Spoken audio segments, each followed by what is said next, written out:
ሰላም ጤና ይስጥልን የተወደዳችሁና የተከበራችሁ የገበያ ሚዲያ ቤተሰቦቻችን የግንቦት 29 ቀን 2017 ዓ.ም ዕለታዊው የምዕራፍ 1 የቢዝነስ ዜና ዘገባችን ጀምሯል። በቅድሚያም ለመላው የእስልምና እምነት ተከታዮች እንኳን ለ1446ኛው የኢድ አልአድሃ አረፋ በዓል በሰላም አደረሳችሁ ለማለት እንወዳለን። በዕለታዊው የምዕራፍ 1 የቢዝነስ ዜና ዘገባችን ላይ የሮሃ ፎሬክስ ቢሮ የዕለቱን የምንዛሬ ዋጋ አካተናል። እንድትከታተሉን እየጋበዝን ለዕለቱ ወደ ያዝነላችሁ ዜናዎቻችን እናልፋለን። በቅድሚያም አርዕስቶችን በተካሄደው 7ኛ ዙር የምንዛሬ ጨረታ የዶላር ዋጋ ማሻቀቡ ተገልጿል። የምትሰሙት ይሆናል።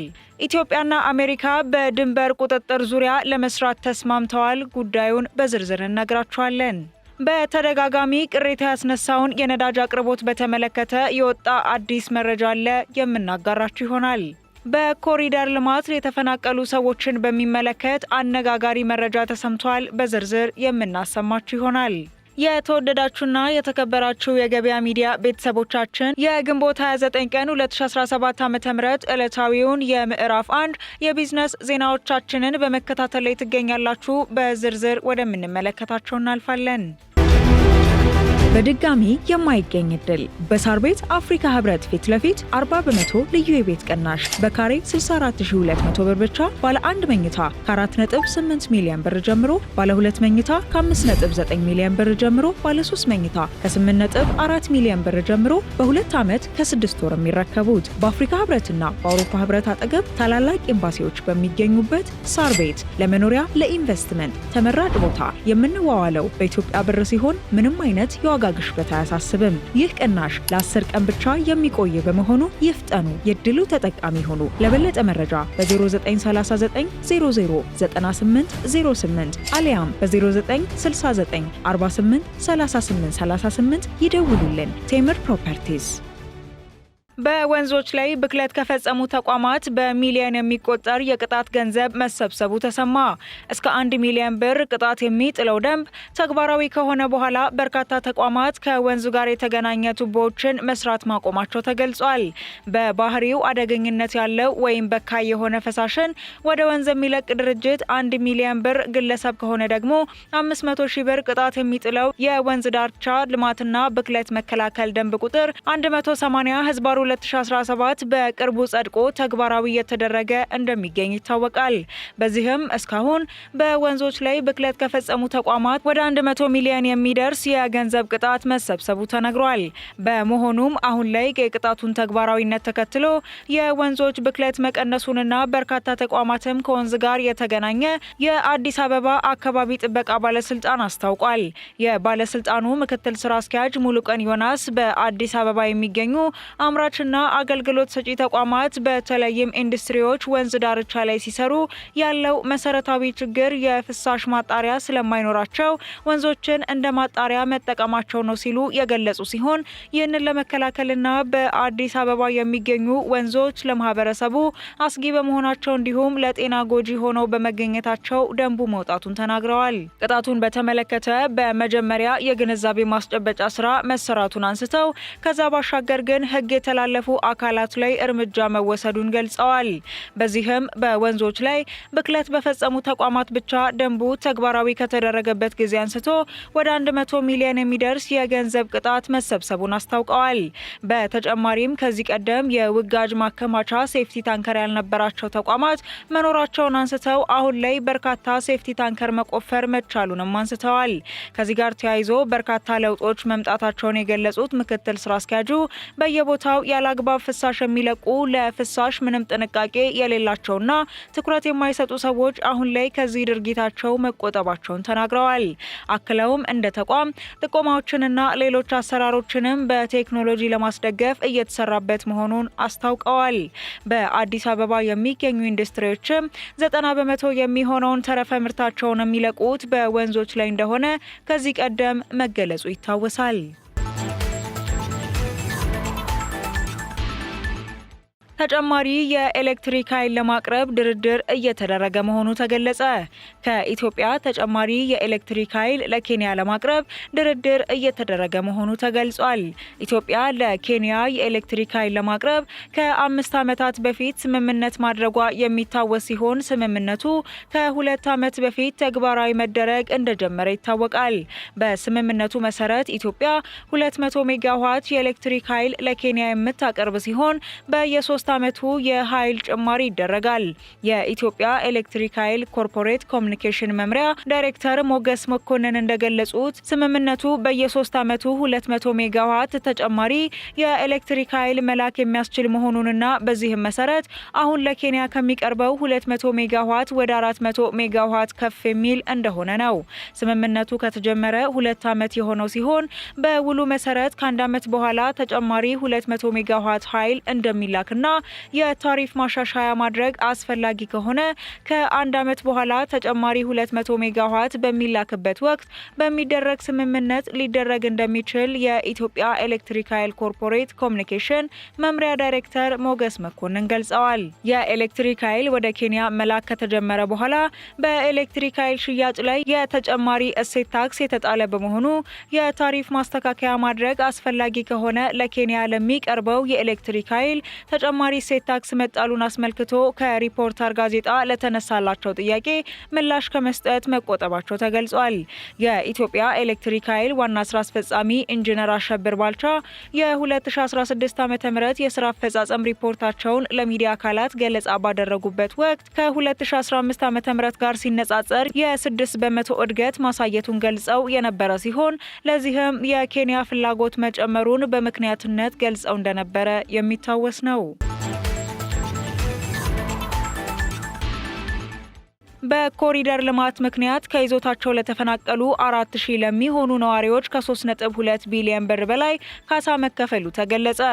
በኮሪደር ልማት ምክንያት ከይዞታቸው ለተፈናቀሉ 4000 ለሚሆኑ ነዋሪዎች ከ3.2 ቢሊዮን ብር በላይ ካሳ መከፈሉንና የ107 አርሶ አደሮችን ይዞታ ልኬት ማረጋገጡን የጉለሌ ክፍለ ከተማ ቅርንጫፍ ጽሕፈት ቤት ገልጿል። ቅርንጫፍ ጽሕፈት ቤቱ ይህን ያለው የ2016 በጀት ዓመት አፈጻጸም ግምገማውን ሄደበት ወቅት ሲሆን በዚህም በኮሪደር ልማት በአገልግሎት አሰጣጥ በገቢ አፈጻጸም በአርሶ አደር መብት ፈጠራና በሊዝ ክትትል ስራዎች ውጤታማ ስራ መሰራቱን የቅርንጫፍ ጽሕፈት ቤቱ ኃላፊ ስምሃር ንጉሴ ለቢሮ ኮሚኒኬሽን ጉዳዮች ዳይሬክቶሬት ተናግረዋል። በሁለተኛው ዙር የኮሪደር ልማት ስራ ከ4 ኪሎ እስከ እንጦጦ የሚዘልቅ የኮሪደር ልማት የቀበና ወንዝ ልማት ፕሮጀክትና የእንጦጦ ፒኮክ ወንዝ ዳርቻ ልማት በክፍለ ከተማው ክልል ውስጥ እየተሰሩ ያሉ 3 ግዙፍ የልማት ፕሮጀክቶች መሆናቸውንም አንስተዋል። በእነዚህም የልማት ፕሮጀክቶች ሳቢያ በክፍለ ከተማው 4000 የልማት ተነሺዎች በመኖራቸው ከ3.2 ቢሊዮን ብር በላይ ካሳ መከፈሉን ኃላፊው አብራርተዋል። በሌላ በኩልም ገቢ መሰብሰብ አቅምን ለማሳደግ በተሰራው ስራ ባለፉት 11 ወራት ብቻ ከ84 ሚሊዮን ብር በላይ ከሊዝና ከይዞታ አገልግሎት ገቢ መሰብሰብ መቻሉን አክለዋል። በተጨማሪም በቅርንጫፍ ጽሕፈት ቤቱ የአርሶ አደሩን የዘመናት ጥያቄ መነሻ በማድረግ የ107 አርሶ አደርና የአርሶ አደር ልጆች ይዞታ ልኬት በማረጋገጥና መረጃዎችን በማደራጀት ወደ ሲስተም ማስገባታቸውንም በግምገማው ተነስቷል። በተደጋጋሚ ቅሬታ ሲነሳበት የነበረው የነዳጅ አቅርቦትና ስርጭት ላይ ከፍተኛ መሻሻል መታየቱ ተገለጸ። ከነዳጅ ጋር በተያያዘ በተለይ በቤንዚን አቅርቦትና ስርጭት በመላ ሀገሪቱ ማለት በሚቻልበት ሁኔታ ከፍተኛ ችግር እንዳለ በተደጋጋሚ ቅሬታ ሲነሳ ይስተዋላል። አሁን ላይ ግን የቤንዚን አቅርቦትና ስርጭት ላይ ከፍተኛ መሻሻል መታየቱን የሐዋሳ ከተማ አሽከርካሪዎችና ማደያዎች ተናግረዋል። በዚህም ባለፉት ጊዜያት በከተማው የነበረው የነዳጅ አቅርቦትና ስርጭት አንዳንድ ብልሹ አሰራሮችን ተከትሎ በየማደያው ይስተዋሉ የነበሩ ረዣዥም ሰልፎችና እንግልቶች ለዘርፈ ብዙ ችግሮች ይዳረጋቸው እንደነበረም አሽከርካሪዎቹ አክለዋል። ነገር ግን ከሰሞኑ ከፍተኛ የሚባል መሻሻል እንደታየ በማንሳት ከዚህ ቀደም ግን በየማደያዎች ተሰልፎ የማደርና ቀኑን ሙሉ ውሎ ሳይቀዱ የመመለስ ሁኔታዎች እንደነበርም ገልጸዋል። የቤንዚን ሰልፍ የከተማው ሁለንተናዊ ቀውስ እስኪመስል ድረስ ተቸግረው እንደነበር ያስታወሱት አሽከርካሪዎቹ በአሁኑ ወቅት በማደያዎቹ ሰልፍ አለመኖራቸውንና በጥቂት ደቂቃዎች ውስጥ እየተስተናገዱ መሆኑን ተናግረዋል። የከተማዋ ማደያዎችም ከነዳጅ አቅርቦት አንዳንድ ማደያዎችን ከቁጥጥር ውጪ ማድረግ እንዲሁም አልፎ አልፎም ከንግድ ገበያ ልማት ባለሙያዎች ጋር በተያያዘ በተወሰኑ ማደያዎች ላይ የነበሩ ጫናዎች መቀነሳቸውን ተከትሎ ከፍተኛ መረጋጋት ተፈጥሯል ብለዋል። በከተማው ከዚህ ቀደም የፍላጎትና የአቅርቦት አለመመጣጠን፣ የስርጭትና የቁጥጥር ችግሮች ይስተዋሉ እንደነበር በማንሳት የነበሩ ብልሹ አሰራሮችን ለመቅረፍ በተሰሩ ተከታታይ ስራዎችና በተወሰዱ ጠንካራ እርምጃዎች ከፍተኛ መሻሻሎች መታየታቸውን ደግሞ የሐዋሳ ከተማ አስተዳደር ምክትል ከንቲባና የንግድና ገበያ ልማት መምሪያ ኃላፊ አቶ አጋና ኔቶ ናቸው። እንዲሁም ከነዳጅ ኢነርጂ ባለስልጣንና ከኢትዮጵያ ነዳጅ አቅራቢ ድርጅቶች ጋር ከአቅርቦት ጋር ተያይዞ ውይይቶች ማድረጋቸውን ኃላፊው አክለዋል። አሜሪካ በድንበር ቁጥጥር ረገድ ከኢትዮጵያ ጋር መስራት እፈልጋለሁ አለች። አሜሪካ በድንበር ቁጥጥር ረገድ ከኢትዮጵያ ጋር ያላትን የትብብር ማዕቀፍ ይበልጥ ለማጠናከር ያላትን ፍላጎት ገልጻለች። የኢሚግሬሽንና ዜግነት አገልግሎት ዋና ዳይሬክተር ወይዘሮ ሰላማዊት ዳዊት በአሜሪካን የአሸባሪዎች መለያ ማዕከል ዋና ዳይሬክተር ሚካኤል ግላሽን የተመራ የልዑካን ቡድንን በጽህፈት ቤታቸው ተቀብለው ማነጋገራቸው ተሰምቷል። ዋና ዳይሬክተሯ በውይይቱ ወቅትም ኢትዮጵያ በብሔራዊ ደህንነት አጠባበቅ ዙሪያ ያላትን አሰራርና ለዘርፉ የምትሰጠው ልዩ ትኩረት በሚመለከት ለቡድኑ አባላት ገለጻ ያደረጉ ሲሆን ከዚህ ጋር በተያያዘም መረጃዎችን መቀያየር፣ አሸባሪዎችንና ድንበር ተሻጋሪ ወንጀሎችን ለመከላከል ጠንካራ ትብብር እንደሚያስፈልግ ገልጸዋል። ከዚህ አኳያ ኢትዮጵያ ያላትን የአየርና የየብስ ድንበሮች ቁጥጥር የበለጠ ለማዘመን አጋዥ ቴክኖሎጂና ብቁ የሰው ኃይል እየተጠቀመች ጠንካራ የቁጥጥር ስርዓት እየዘረጋች መሆኗን ለልዑካን ቡድኑ አስረድተዋል። በአሜሪካን የአሸባሪ መለያ ማዕከል ዋና ዳይሬክተር ሚስተር ሚካኤል ግላሽን በበኩላቸው ኢትዮጵያ በድንበርና አየር ቁጥጥር ተግባራት እያከናወነችው ያለው ስራ የሚደንቅ መሆኑን የገለጹ ሲሆን አሜሪካም በዘርፉ ያላትን መልካም ተሞክሮ ለማካፈል ዝግጁ መሆኗን ተናግረዋል። በውይይቱ የተሳተፉት የኢሚግሬሽንና ዜግነት አገልግሎት ምክትል ዋና ዳይሬክተር አቶ ጎሳ ደምሴ በበኩላቸው ተቋሙ በአየርና የብስ ድንበር እንዲሁም በውጭ ዜጎች ቁጥጥር ላይ እያከናወነ ያለውን ጠንካራ ስራ በመግለጽ በዚህ ዘርፍ መልካም ተሞክሮ ካላቸው እንደ አሜሪካ የመሳሰሉ ሀገራት ጋር በትብብር መስራት አስፈላጊ መሆኑን ጠቁመዋል። ሁለቱ አካላት በተለይ ተቋሙ የሚሰጣቸውን አገልግሎቶች ይበልጥ ቀልጣፋና አስተማማኝ ከማድረግ አኳያ በአቅም ግንባታና የቴክኖሎጂ ድጋፍ አንጻር ይበልጥ በጋራ ሊሰሩ በሚገቡ ጉዳዮች ላይ ሀሳብ መነጋገራቸውን ከኢሚግሬሽንና ዜግነት አገልግሎት የተገኘው መረጃ ያመላክታል። በሰባተኛው ዙር ጨረታ የዶላር ዋጋ መጨመሩ ተገለጸ። የኢትዮጵያ ብሔራዊ ባንክ ባካሄደው ሰባተኛ ዙር የውጭ ምንዛሪ ጨረታ የአንድ አሜሪካን ዶላር አማካይ ዋጋ 134 ብር ከ95 ሳንቲም መድረሱ ተገልጿል። ይህ የሰባተኛው ዙር ዋጋ ከስድስተኛው ዙር ጨረታ ከተመዘገበው 133.17 ብር ጋር ሲነጻጸር በ1.78 ብር ብልጫ ማሳየቱ ተገልጿል።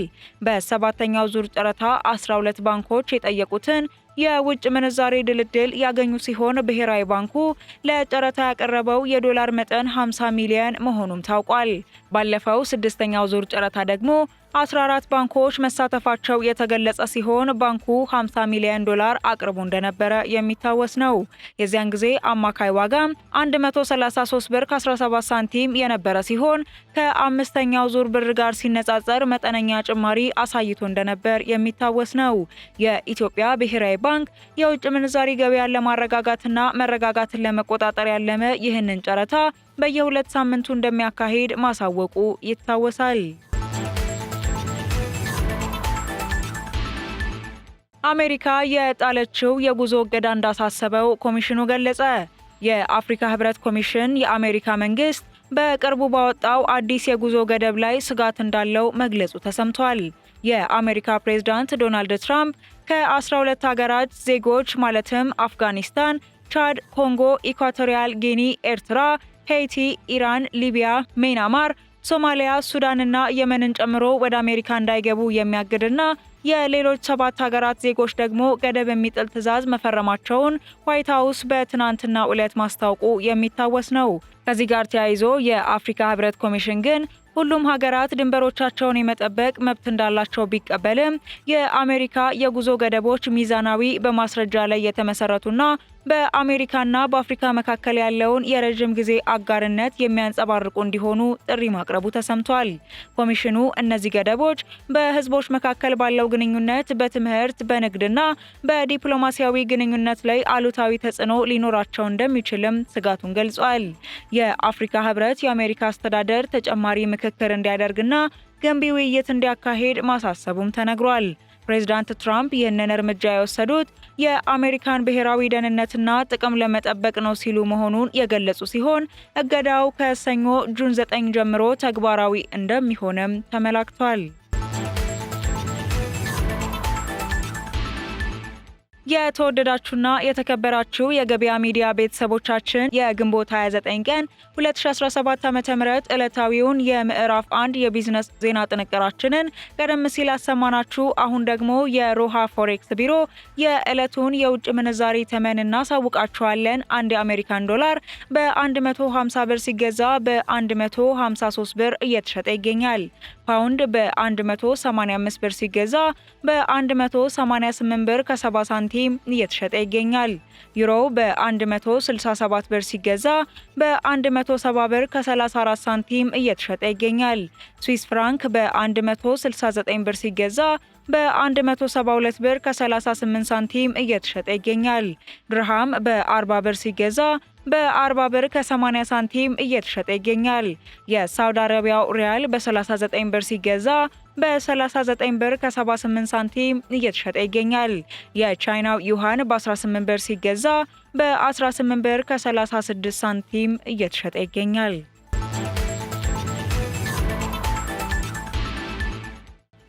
የተወደዳችሁ የገበያ ሚዲያ ቤተሰቦቻችን የግንቦት 29 ቀን 2017 ዓ.ም ዕለታዊውን የምዕራፍ 1 የቢዝነስ ዜና ዘገባችን የተከታተላችሁትን ይመስላል። በያላችሁበት መልካም የኢድ አላደሃ አረፋ በዓል እንዲሆንላችሁ እንመኛለን። በድጋሚ የማይገኝ እድል በሳር ቤት አፍሪካ ህብረት ፊት ለፊት 40% ልዩ የቤት ቅናሽ በካሬ 64200 ብር ብቻ ባለ 1 መኝታ ከ4.8 ሚሊዮን ብር ጀምሮ፣ ባለ 2 መኝታ ከ5.9 ሚሊዮን ብር ጀምሮ፣ ባለ 3 መኝታ ከ8.4 ሚሊዮን ብር ጀምሮ በ2 ዓመት ከ6 ወር የሚረከቡት በአፍሪካ ህብረትና በአውሮፓ ህብረት አጠገብ ታላላቅ ኤምባሲዎች በሚገኙበት ሳር ቤት ለመኖሪያ ለኢንቨስትመንት ተመራጭ ቦታ።